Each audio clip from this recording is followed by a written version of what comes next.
Les cafés théologiques avec le Père Christophe Burette.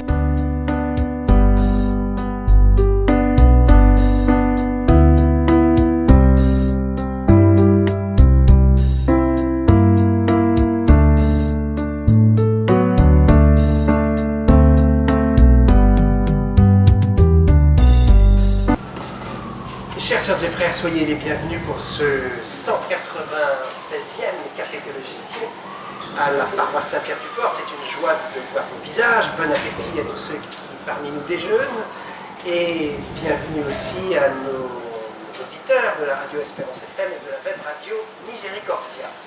Aujourd'hui, c'est un autre intervenant qui nous rejoint. Et nous avons la chance et la joie d'accueillir un fidèle laïc. Ça changera des prêtres, des religieux, des religieuses qui interviennent régulièrement au cadre des cafés théologiques.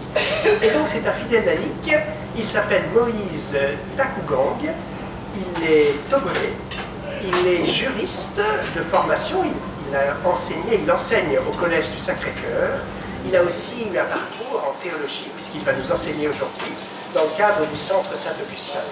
Et enfin, pour ne pas le dire, il est journaliste dans la communicateur catholique, comme on dit, dans la radio, la web radio Miséricordia.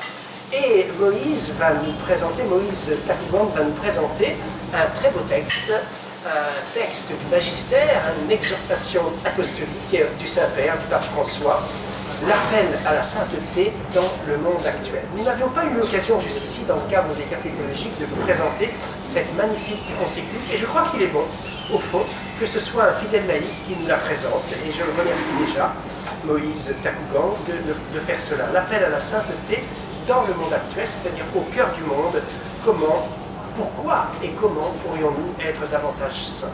Nous sommes tous appelés, dit Pape François, à être des saints en vivant avec amour et en offrant un témoignage personnel dans nos occupations quotidiennes, là où chacun se trouve.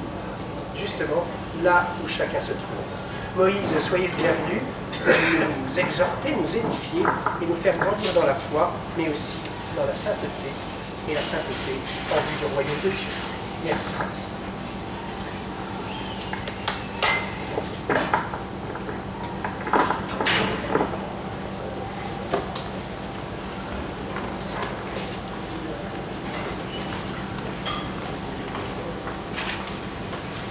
Chers frères et sœurs, chers auditeurs de la web radio Miséricordia et de la radio Espérance FM, et vous tous qui déjeunez, bon appétit. Au début de cette conférence, je voudrais vous rassurer de deux choses qui me paraissent importantes. La première, je ne serai pas long. La deuxième chose, je ne serai pas court. Je vais essayer de rester dans la limite du temps. Le 25 mars 2019, le Saint-Père, le pape François, signait à Lorette le texte de l'exhortation apostolique post-synodale suite au dernier synode des évêques sur les jeunes, la foi et le discernement vocationnel qui avait eu lieu à Rome du 3 au 28 octobre 2018. La signature de ce document intervenait 6 jours seulement après le premier anniversaire de la publication de l'exhortation apostolique du pape François sur l'appel à la sainteté. Gaudetet et exultatet. Par ce document, le Saint-Père a voulu donner à la famille humaine, les chrétiens et personnes de bonne volonté, un canevas pour qui veut mener une vie de sainteté dans le monde, dans le contexte actuel. Tout le monde est appelé à la sainteté. Et d'ailleurs, il dit, il ne faut pas s'attendre ici à un traité sur la sainteté avec de nombreuses définitions et distinctions qui pourraient enrichir cet important thème, ou avec des analyses qu'on pourrait faire concernant les moyens de sanctification. Mon humble objectif, c'est de faire résonner une fois de plus l'appel à la sainteté en essayant de l'insérer dans le contexte actuel avec ses risques, ses défis et ses opportunités. En effet, le Seigneur a élu chacun d'entre nous pour que nous soyons saints et immaculés en sa présence, dans son amour. Gaudete et Exsultate est un document de 111 pages que vous trouverez bien sûr à la librairie La Procure, 6 à la paroisse Saint-Pierre-du-Port, au Mall 2, derrière le siège de la BCAO. Je le dis pour nos fidèles auditeurs de la radio Espérance FM et de la web radio Miséricordia. Il est subdivisé en 5 chapitres, tous interconnectés, dans un français simple et facile à lire. Dans le premier chapitre, ou encore chapitre introductif, le Saint-Père, le Pape François, nous donne une explication claire, une définition propre de ce que c'est qu'un saint. Qu'est-ce qu'un saint? Un saint, c'est une personne ordinaire qui mène une vie ordinaire, mais une vie ordinaire de façon extraordinaire. Pourquoi extraordinaire? Parce que dans un monde où le normal est devenu anormal et l'anormal est érigé en norme, celui qui mène une vie normale, de façon normale, est jugé anormal. Et c'est pourquoi on dit qu'il mène une vie ordinaire de façon extraordinaire, parce que ce qui est normal, la société trouve qu'il mène une vie anormale.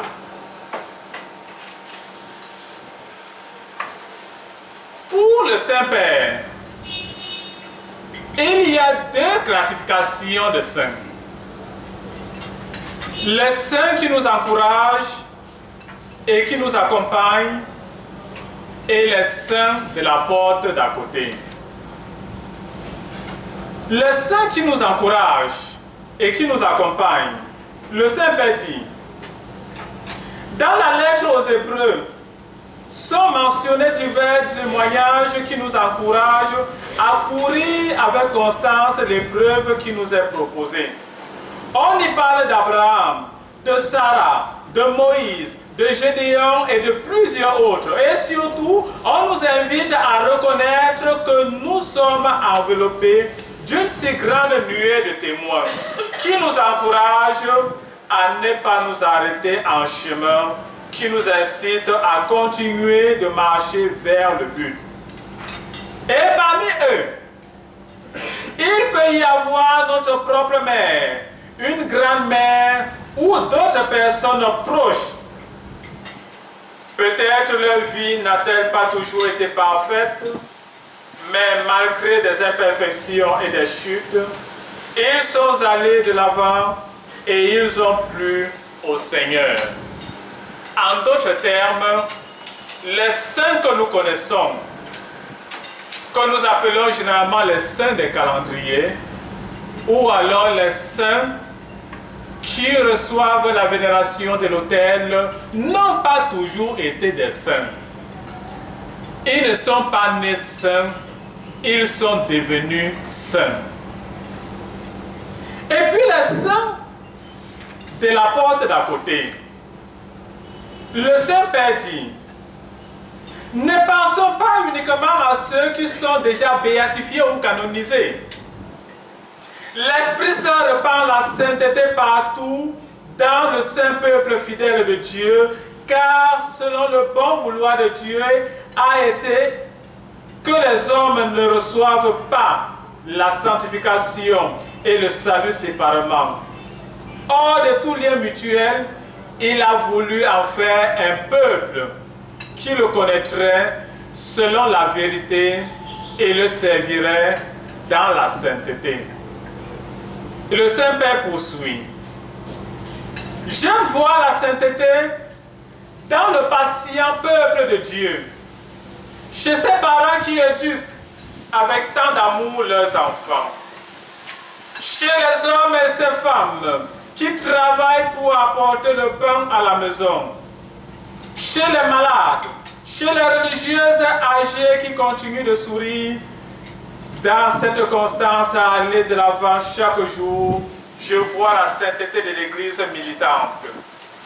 C'est cela souvent, la sainteté de la porte d'à côté, de ceux qui vivent proches de nous et sont un reflet de la présence de Dieu. Ou, pour employer une autre expression, la classe moyenne de la sainteté.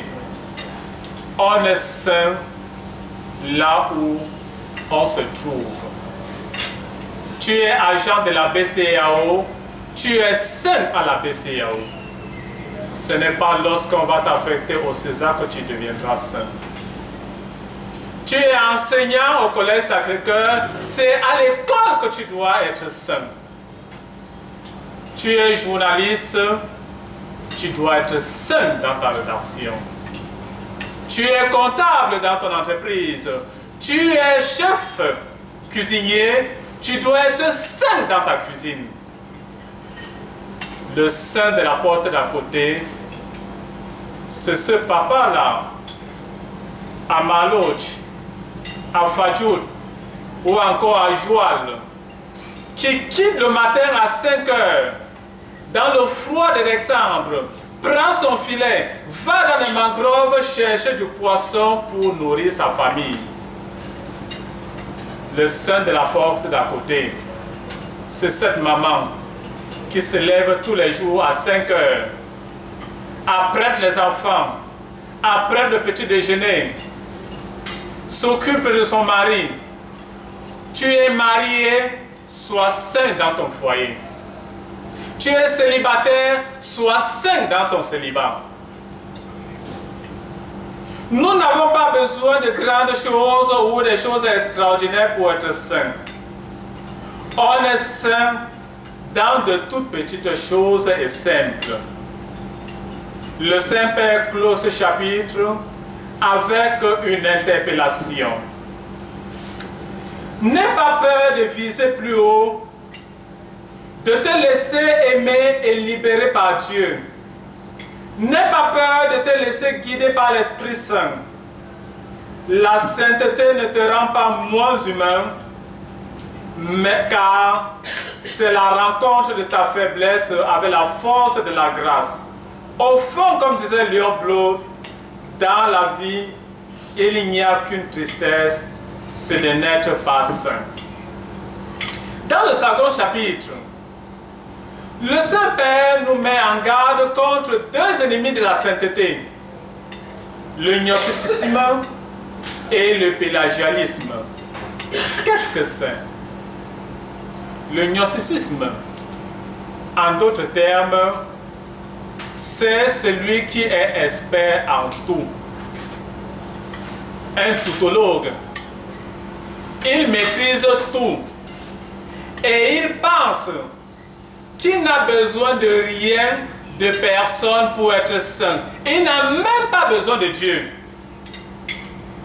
Le gnosticiste pense que tout le monde est con, sauf lui. Et le Saint-Père nous dit, le gnosticisme suppose une foi renfermée dans la subjectivisme, ou seul compte une expérience déterminée ou une série de raisonnements et de connaissances que l'on considère comme pouvant reconforter et éclairer, mais où le sujet reste en définitive fermé dans l'immense de sa propre raison et de ses sentiments. Le pélagianisme, c'est, j'ai envie de dire, comme le gnosticisme, c'est celui-là qui veut tout expliquer. Il n'y a pas de place pour la grâce de Dieu. 1 plus 1 ne fait forcément pas 2. Encore même qu'en mathématiques, 1 plus 1 donne 2 si et seulement si nous sommes en base 10. Parce que si nous sommes en base 2, en base binaire, 1 plus 1 donne 1. Alors pour le pédagogisme, donc, on veut tout expliquer et on pense, nous dit le Saint-Père,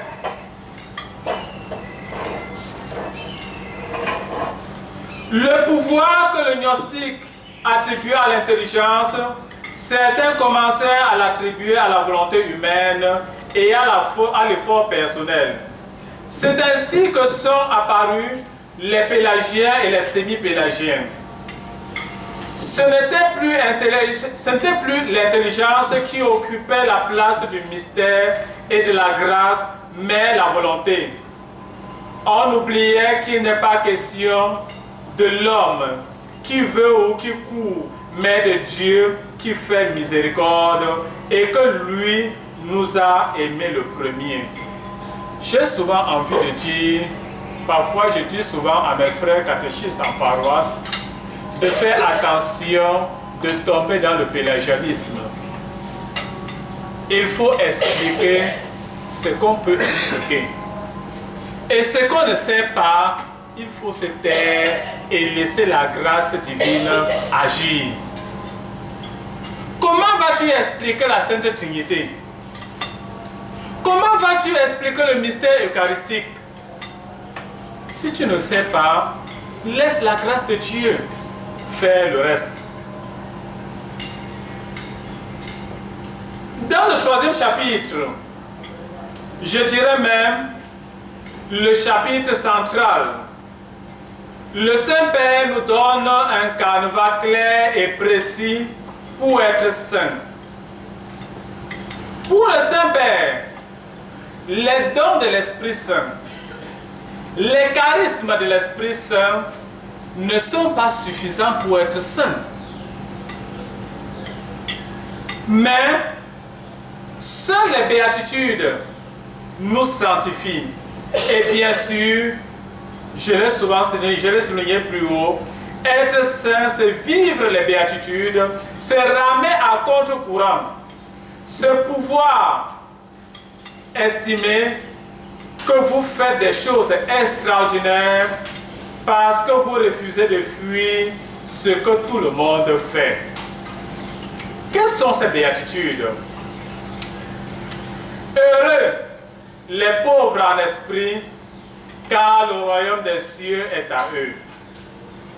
Heureux les doux, ils posséderont la terre. Heureux les affligés, ils seront consolés. Heureux les affamés et les assoiffés de la justice, ils seront rassasiés. Heureux les miséricordieux, ils obtiendront miséricorde. Heureux les cœurs purs, ils verront Dieu. Heureux les artisans de paix, ils seront appelés fils de Dieu. Heureux les persécutés pour la justice, car le royaume des cieux est à eux. Dans le grand critère de tout, c'est l'amour, nous dit le Saint-Père. Dans le chapitre 25 de l'Évangile, selon Matthieu, Jésus s'arrête de nouveau sur l'une des béatitudes, celle qui éclaire, heureux les miséricordieux. Si nous recherchons cette sainteté qui plaît aux yeux de Dieu, nous trouvons précisément dans ce texte un critère sur la base duquel nous serons jugés. J'ai eu faim et vous m'avez donné à manger.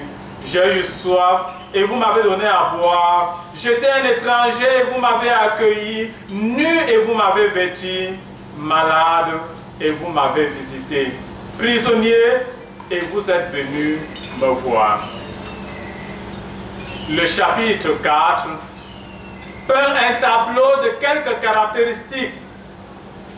Un saint, c'est celui qui, par ses actes, transforme le monde. On ne peut pas être saint tout seul. La sainteté est partageable, si vous me permettez l'expression. On est saint avec les autres. Qu'est-ce que la transformation du monde? Qu'est-ce que la transformation d'une chose? Ou encore, qu'est-ce que la forme d'une chose? La forme d'une chose, c'est ce qui fait que cette chose soit ce qu'elle est et non pas une autre chose. La transformation d'une chose, c'est faire à ce que la chose soit ce qu'elle n'était pas.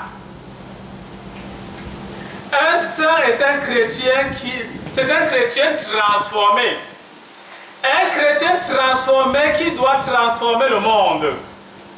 Parce qu'il est lui-même transformé, il a des valeurs qui lui permettent de transformer le monde que les autres hommes n'ont pas. Un saint dans le monde actuel ne peut donc rester à l'écart de la lutte pour la justice dans le monde. Il doit participer par l'argumentation rationnelle en acte surtout, sans oublier son humour pour réveiller les forces spirituelles, sans lesquelles la justice qui requiert toujours un signe de renoncement ne peut s'affirmer ni se développer. Il ne doit pas y avoir une séparation entre ce que je suis en chrétien et ce que je vis dans le monde. Ma vie dans le monde doit sanctifier tout ce que je touche. Ma vie de fidèle laïque, nous les fidèles laïcs, sur le plan démocratique, nous sommes majoritaires dans l'Église, doit être un sacrement de la présence de Dieu dans le monde. Un saint dans le monde actuel est un homme dangereux, entre guillemets. Parce que brûlé par le feu de l'esprit et dont le seul souci est de répandre ce feu incendiaire. Il est un homme de l'audace, il est un homme de l'affrontement, il est un homme de radicalisme évangélique et de l'absolu. Pour un saint, il est hors de question de transiger. Un homme de l'audace ne transige jamais. Un saint dérange tout le monde. Il bouscule et donne mauvaise conscience. Un jour, un groupe d'anciens élèves des écoles catholiques, fonctionnaires, sont allés rencontrer le cardinal Christian Toumi, qui était archevêque de Douala. Et au cours de l'entretien, le cardinal leur pose la question. Et vous qui avez étudié dans les écoles catholiques, quelle différence y a-t-il entre ceux qui n'ont pas étudié dans les écoles catholiques et vous? Parce qu'eux, ils volent, vous volez.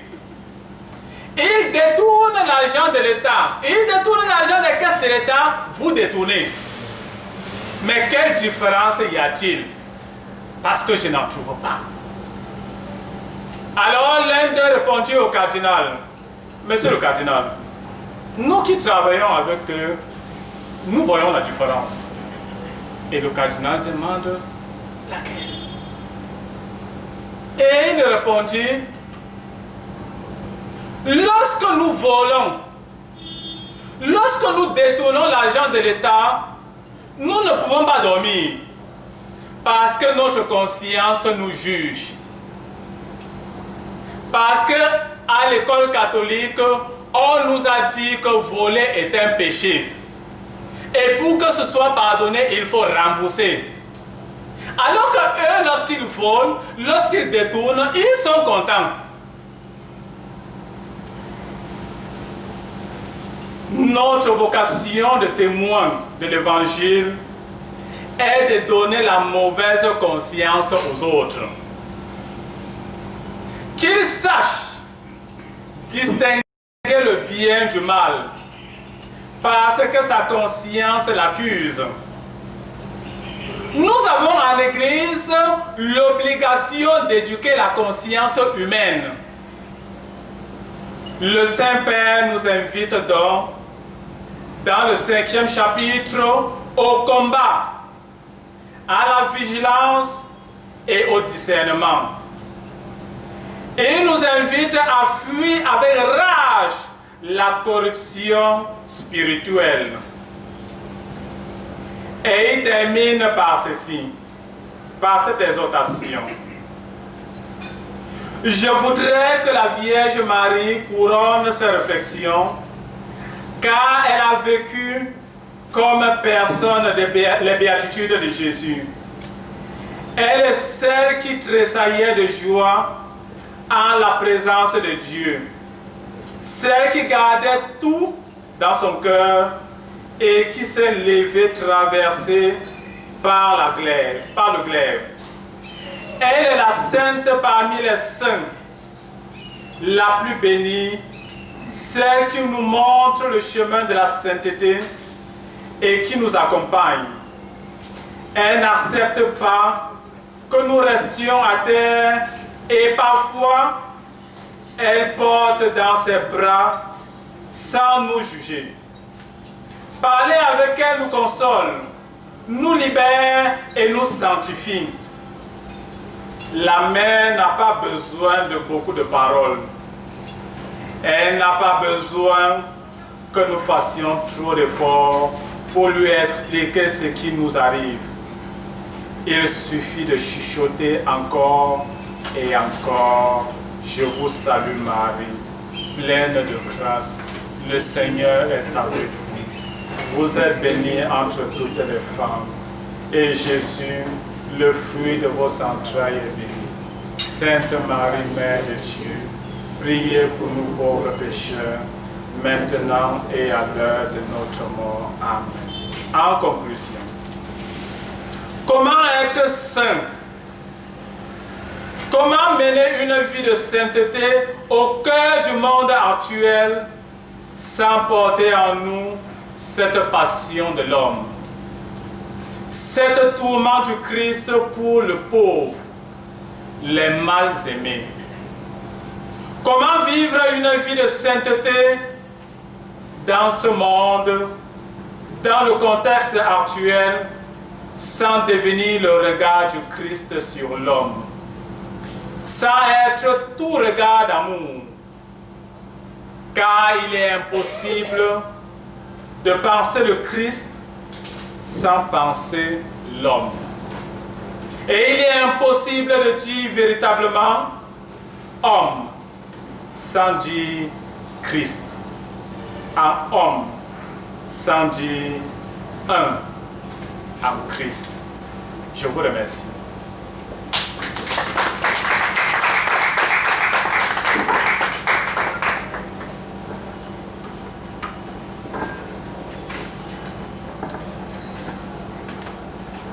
Merci beaucoup Moïse pour cette belle présentation de cette exhortation apostolique du Saint-Père, le pape François, sur l'appel à la sainteté dans le monde actuel. Je le redis pour nos auditeurs qui nous ont rejoints de la radio Espérance FM et de la même radio Miséricordia. Nous avions la grande joie aujourd'hui d'accueillir dans le cadre du Café théologique Moïse Takougang, qui est togolais, juriste, enseignant au Collège du Sacré-Cœur et qui a suivi un parcours de théologie au Centre Saint-Augustin à Dakar, mais aussi journaliste, communicateur catholique au sein de la Web Radio Miséricordia.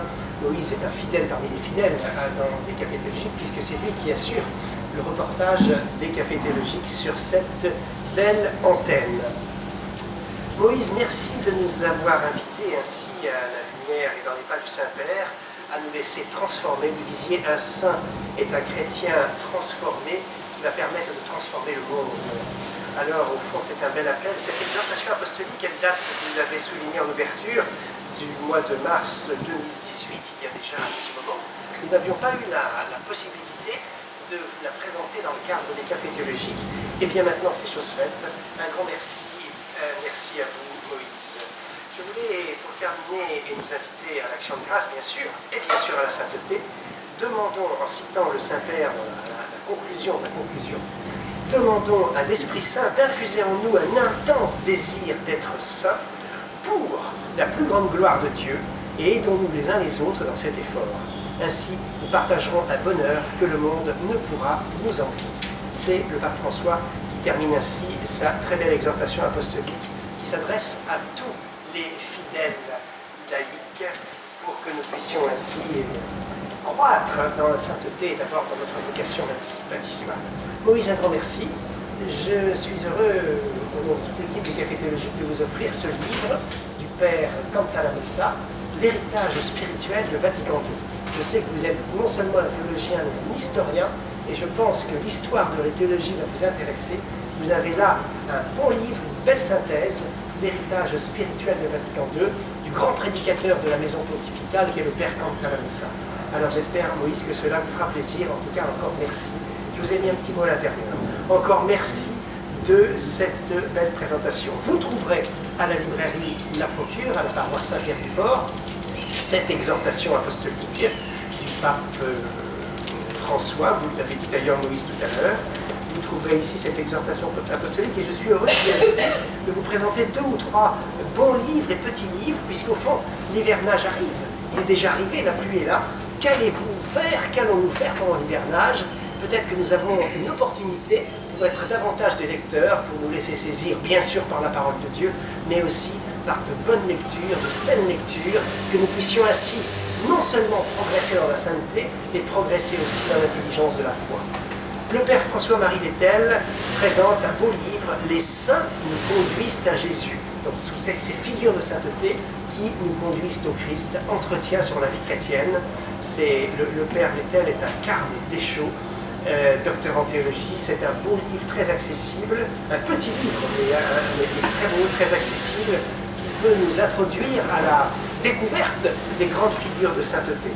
Et puis, dans le même registre, mais avec un auteur tout différent, le Père Daniel Ange, prophète de la joie aux éditions d'Emmanuel. N'attendez pas, il cite Jean-Paul II, n'attendez pas d'être des adultes pour devenir saints, soyez les sentinelles du matin de Pâques. Ce livre s'adresse plutôt à la plus jeune génération, prophète de la joie, cet appel de Daniel Ange. Un beau petit livre aux éditions Magnifica, un livre de méditation au fond pour accompagner notre prière, notre réflexion, 40 jours avec les saints, chemin de sainteté avec le pape François. Chemin de sainteté avec le pape François, au fond, c'est un appel à vivre une rencontre spirituelle. Il s'agit de cela et pas moins, avec 40 saints et bienheureux, 40 figures d'une grande variété, afin de découvrir chaque jour un nouvel aspect de la sainteté. Un beau livre, une belle idée de cadeau. Si vous avez un petit cadeau à faire, et bien ça c'est merveilleux. Et vous avez à chaque page une figure de sainteté, un portrait et les paroles du Saint-Père à son égard. 40 jours avec les saints, chemin de sainteté avec le pape François. Je termine, bien sûr, c'est la prière qui est le chemin de la sainteté, c'est-à-dire cette vie d'intimité avec le Seigneur. Je suis heureux de vous présenter, nous ne l'avions jamais présenté, je crois, ce livre de Bernard Dubois, La prière est un jeu d'enfant. La prière comme relation d'amour avec le Seigneur, apprendre, comment apprendre à accueillir son amour et l'aimer en retour, avec en plus être à l'école de la petite Thérèse. Voilà un très beau livre, La prière est un jeu d'enfant, qui doit nous permettre aussi de mieux saisir la manière dont nous nous tournons vers le Seigneur, dont nous sommes en relation avec lui, et bien entendu pour que nous puissions intensifier notre prière et par là même notre joie d'être au Christ. Voilà, sœurs et frères, la semaine prochaine, nous aurons encore un café théologique. Je ne vous annonce pas le thème, car ce n'est pas tout à fait complètement bouclé, mais nous aurons un intervenant, sans doute sur le thème de, sans doute un père Card, mais je ne peux pas vous en dire plus encore. On a toujours besoin de petites surprises, n'est-ce pas? Voilà, en tout cas, que ce soit, je vous souhaite une très bonne après-midi. Merci encore, Moïse, de nous avoir présenté l'appel à la sainteté dans le monde actuel du pape François, et que ce soit vraiment la main du Seigneur qui vous bénisse, lui qui est Père, Fils et Saint-Esprit. Et bien sûr, cette bénédiction rejoint tous les auditeurs de nos radios. Demeurez dans la paix et la joie du Seigneur, et soyez des annonciateurs de cette joie, bien sûr, dans la sainteté. Au revoir, à jeudi prochain. Voilà, les amis, merci beaucoup.